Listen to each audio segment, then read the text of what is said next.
We uh, we went to a scout disco. No, I'd never been to a disco before. I'd actually never kissed a girl before. I was a Fridget, as we called them, and really excited for it. Got a new shirt, shined up my shoes, combed my hair.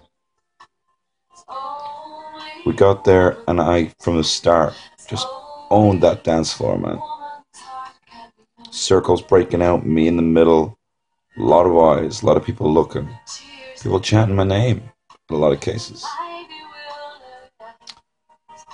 A lovely girl came over to me, and she just said, "Will you meet me?"